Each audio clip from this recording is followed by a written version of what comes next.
Viendra. Telle est ma volonté et tel est mon nouveau décret. Je purifierai moi-même l'univers 7 et je choisirai un nouveau dieu de la destruction ainsi qu'un nouvel ange, maintenant que Whis a perdu sa tutelle en franchissant ses limites. Les visages des anges se figèrent, personne n'osa parler, mais Vados pensait à autre chose. Elle murmura intérieurement « Gohan, j'ai placé ma confiance en toi. C'est pour cela que je t'ai appris à dépasser tes limites. Protège l'univers 7 pour mon frère Whis. » Sur Terre, la tension monta tandis que Gohan restait calme, avançant d'un pas lent et déterminé. Belmod hurla de rage. « Qu'attendez-vous? Likir, Jin, tuez-les maintenant !»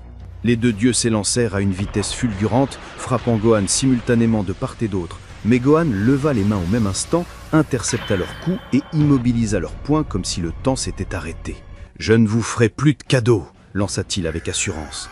Il poussa un cri assourdissant qui fit trembler l'atmosphère. Likir et Jim tentèrent de reculer, mais les mains de Gohan étaient d'acier. « Likir, hurlez, paniquez! Belmod, fais quelque chose !»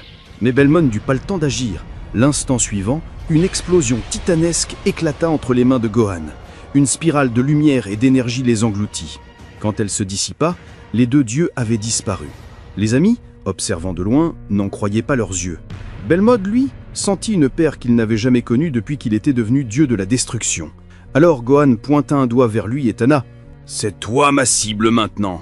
Et il n'y a nulle part où fuir. Il disparut dans un éclair aveuglant, fonçant sur Belmod à une vitesse supérieure à la lumière. Une seule frappe, un coup dévastateur brisant le son et l'énergie à la fois, fit trembler la terre entière comme frappée par un météore céleste.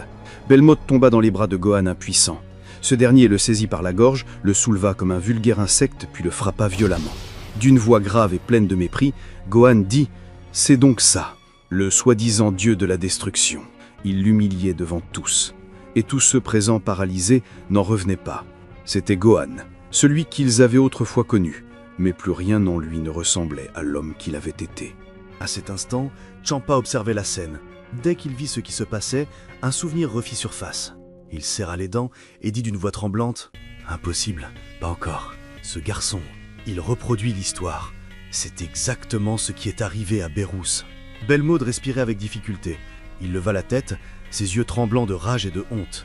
Il marmonna entre ses dents « Moi, un dieu de la destruction, humilié de la sorte, devant tout le monde, tu as déchiré ma dignité, sale gamin. » « Assez !» La terre trembla de nouveau. Son corps commença à se transformer sous les yeux de tous. Gohan resta debout, immobile, parfaitement calme, son regard rempli de confiance et de mépris. Belmod avança lourdement, chaque pas faisant vibrer l'air, un sourire féroce déformant son visage empli de rage. Il rugit « Tu vas maintenant voir la vraie puissance du destructeur que tu as osé défier, gamin. » Soudain, Belmod fonça comme une flèche, bombardant Gohan d'une pluie de coups d'une vitesse inhumaine. Au cœur du combat, Gohan fut projeté violemment au loin. Il s'écrasa contre le sol, soulevant un nuage de poussière. Les cris de stupeur éclatèrent. Krillin s'écria abasourdi « Gohan, il est tombé !» Pendant ce temps, le grand prêtre observait la scène de loin, un sourire glacial aux lèvres. Il murmura pour lui-même « Mon souhait s'est accompli. L'oubli de Goku est désormais total. » Zeno ne posera plus jamais de questions à son sujet. Dans le monde du vide, Goku, les yeux fermés, souriait légèrement et murmura d'une voix basse « Certains de ceux qu'on appelle dieux de la destruction, je me demande comment ils ont été choisis. Belmod, tu es vraiment naïf. » Retour sur Terre. La poussière se dissipa. Gohan était allongé au sol, un sourire serein aux lèvres. Il se releva lentement et dit d'un ton plein de mépris « J'ai volontairement relâché ma défense, mais tu m'as déçu. Tu n'as même pas atteint 50% de ma puissance. » Tout le monde resta sous le choc. Belmod, furieux, tenta de reprendre l'avantage, mais un seul coup de poing de Gohan suffit à le terrasser. Belmod s'écrasa au sol, son aura s'éteignit, comme si toute son existence venait de s'effondrer. Gohan leva la tête et cria d'une voix tonitruante « Qui est le suivant ?» Un silence écrasant suivit. Les dieux de la destruction, humiliés, baissèrent les yeux. Gohan esquissa un sourire froid. « Très bien, jouons à un jeu. Attaquez-moi tous ensemble. Je veux m'amuser un peu avant d'en finir avec vous. » De loin, Piccolo hurla « Gohan, ne perds pas ton temps! Leur pouvoir est soutenu. On ne sait pas qui les contrôle. » Mais la confiance absolue et son désir de leur faire goûter l'humiliation le poussèrent à ignorer l'avertissement.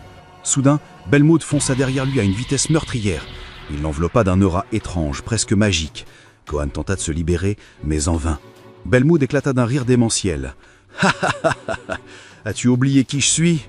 Je suis le destructeur, maître des illusions. Mon pouvoir de Hakai est renforcé par une magie ancienne. Ce qui t'entoure maintenant te retiendra quoi que tu fasses. Je vais me faire exploser. Je me fiche de vivre. Nous partirons ensemble. Le cri de Gohan transperçait le ciel. Une douleur atroce, son corps se tordant dans la spirale d'énergie du Hakai qui l'enserrait. Ses amis hurlaient son nom.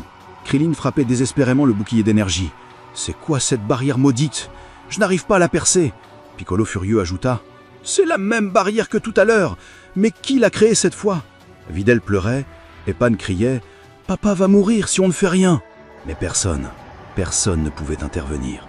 Dans un lieu lointain, au-delà des nuages et des ténèbres, deux silhouettes étranges observaient la scène. L'une d'elles avait les mains levées. Le premier étranger. « Tu ne comptes rien faire? Si Belmod continue ainsi, il franchira les limites. » Le second, d'une voix grave et ferme. « Le moment n'est encore venu. Nous devons voir comment il affrontera la douleur. La maturité ne naît pas de la victoire, mais de la souffrance. » L'air autour d'eux vibra.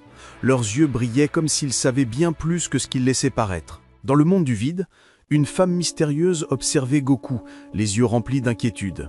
Les gouttes d'énergie qui nourrissaient son corps commençaient à s'arrêter. Elle parla d'une voix grave et sérieuse. « Il est temps que tu connaisses la vérité. J'ai attendu ce moment depuis trop longtemps. » Goku entr'ouvrit les yeux au milieu de sa méditation. « Que veux-tu dire? Quelle vérité ?» Elle sourit tristement, une larme glissant sur sa joue. « Mon nom est Alicia. J'ai vécu avant l'ère des anges. Je les ai élevés quand l'univers n'avait pas encore de système complexe. Mais avant cela, j'étais une épouse et une mère, jusqu'au jour où mon mari fut scellé et où mon fils se perdit dans les ombres. » Goku stupéfait. « Un mari? Une famille? Même les anges ont une famille? » Oui, même la lumière a connu la perte un jour. Avant que les enfants du grand prêtre ne naissent, mon mari était le véritable souverain du royaume suprême. Nous ne connaissions ni la cruauté ni la peur, jusqu'au jour où l'ambition germa dans le cœur du grand prêtre. Il commença à croire que la douceur était une faiblesse, que l'ordre nécessitait une main de fer. Il disait « Le règne n'est complet que s'il inspire la peur. » Moi, je croyais que la lumière seule suffisait. « Et que fit-il » demanda-t-il. Alicia répondit « Il créa une nouvelle caste, les dieux de la destruction. Il les plaça sous l'autorité des anges, non pas pour protéger l'équilibre, comme il le prétendait, mais pour éliminer tout être qu'il jugeait menaçant pour son pouvoir. Il leur donna le droit de tuer, mais ils abusèrent de cette autorité, détruisant, opprimant, effaçant des mondes entiers au nom de l'ordre. Je m'opposais à ses décrets, à sa tyrannie, alors il commença à craindre ma force. Un jour, il décida de m'enfermer ici, en se servant de mon fils. » Goku s'écria abasourdi. « Ton fils? Que veux-tu dire ?» Alicia répondit calmement. « Notre espèce est différente, Goku. Nous possédons le don de l'effacement par nature. Cette capacité fut la plus grande menace pour le grand prêtre. Alors il manipula mon fils, puis il nous trahit. Il scella mon mari et formula un vœu pour que mon nom soit effacé de la mémoire de tous, même de celle de mon fils. Le temps répète. Ce qu'il m'a fait, il te le fait aujourd'hui. Il t'a fait disparaître de la mémoire du roi lui-même pour que personne ne te réclame. » Le visage de Goku se figea. « Tu veux dire, Zeno, tu es vraiment ta mère ?» Alicia répondit avec douceur, résignée. « Oui, Goku, Zeno était mon fils. Il était beau, innocent, il riait de tout. Mais le grand prêtre l'a transformé en un enfant sans expression, sans peur, sans colère, sans joie. Tout en lui est devenu impossible. » Goku frappa le sol du pied en faisant trembler le vide et cria d'une voix grondante. « Je jure que je sortirai d'ici.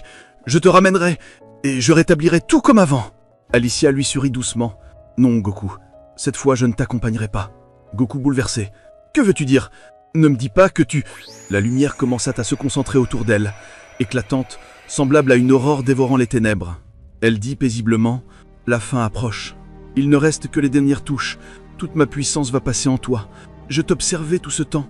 Ton cœur est plus pur que tu ne le crois. » Elle s'approcha de lui, tendit la main, et une amulette sacrée apparut entre ses doigts. « Prends-la, et garde-la précieusement, » dit-elle avec espoir. « Ce n'est pas une simple amulette, c'est la clé d'un secret plus profond que tu ne l'imagines.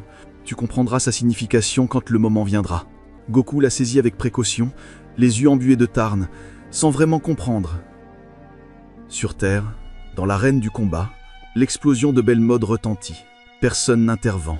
Puis, le silence. Belmod était mort.